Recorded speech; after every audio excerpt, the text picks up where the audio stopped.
Introducing our new Headmaster head bale. Actually not new, we launched this in August of 2013. It won an award of excellence at the Australian National Field Days, and my good mate Gerald Hicks spent 5 years on R&D to get this right, and there were numerous prototypes chucked away. We commercially tested it, we prototype tested it, and we now think, I know we've got the best head bale in Australia. All head bales may look the same, a bit like a car motor does. Lift the bonnet up, oh yeah, there's a motor there. But there's V8s, there's 4 cylinders, there's turbocharged, there is all sorts of stuff. This is the only head bale with proper mechanical advantage available today. All other head bales, apart from the old over-centre jobs, work on a rocker arm. This is a rocker arm, one side pushes, that side pushes, this side pulls. And then everybody else puts a catch on the rocker arm. If it is a ratchet and pull, then it's circular. If it's a slide lock, then it is straight. So when you put a catch on this rocker arm, every single handle movement, 3 inches of handle movement here, mean say an inch of head bale movement, then another 3 inches, then another inch, and then 3 inches, another inch, etc, etc. So there's no mechanical advantage. By introducing this third arm, the first handle movement is massive on the rocker arm. I have moved the rocker arm further with this third arm than I have moved the catching handle. So it means when you first start to catch, you've got proper mechanical advantage. As I am now approaching the working end of the head bale, this third arm is coming down, approaching over centre. So the closing increments are getting smaller and smaller and smaller. And they're now down to about 5 millimetres versus the 20 or 30 that other head bales provide all the way through, and against the 30 millimetres which this first movement was. So each click on the ratchet represents the same movement in the handle. When we first activate the head bale, the first click will go in about 30 to 35 millimetres, and each of these clicks, because of this third arm, the clicks are getting less and less and less here for the same handle travel here. As I'm coming in to the working end, one click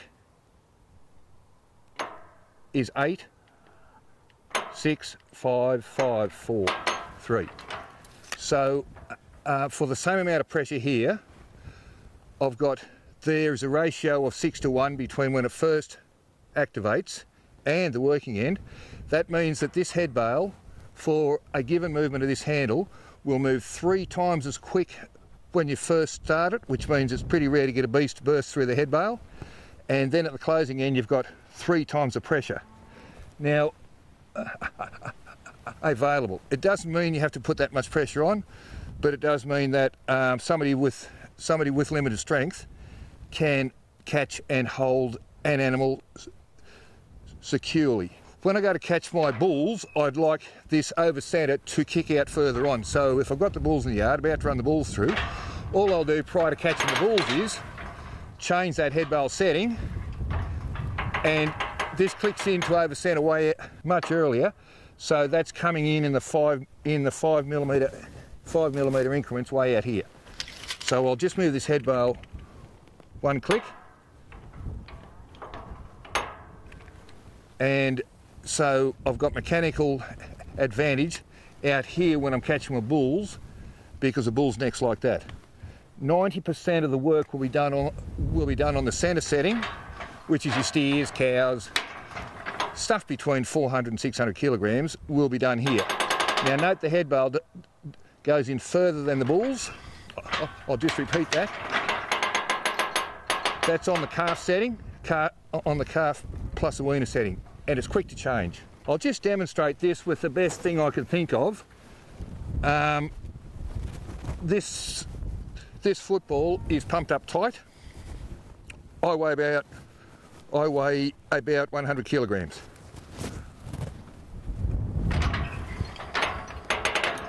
I've now got incredible, there is about 400 kilograms of pressure on that ball. And the head bail is easy to release. There's a fair few head bails which will not release under pressure like that. That head bail will release. Now, to demonstrate the bulls, I'll just drop that into there, put that in, up there, there's about the start of your bull catching, down there. No trouble at all, once again, to put a heap of pressure on that neck. Chin lifter comes standard with all of our head bails.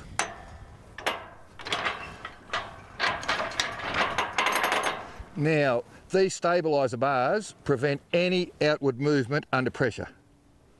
Often, head bails, you can't notice why a beast is sucked back out. It's because it's slowly spread at the base. But these stabilise the movement. Diamond-shaped yoke stops their head going up. They can't get a leg out up here, down here, out there, and there is a self-cleaning base on the head bail. Head bails which run in a channel are a fair bugger because there's a couple of rocks get down there and all of a sudden your head bail's jammed. But this head bail base is self-cleaning, the same as our split sliding gate. Now, and it's fairly effortless to work. I'll just use one finger, and to open, it's also effortless. It is a beautifully balanced head bail.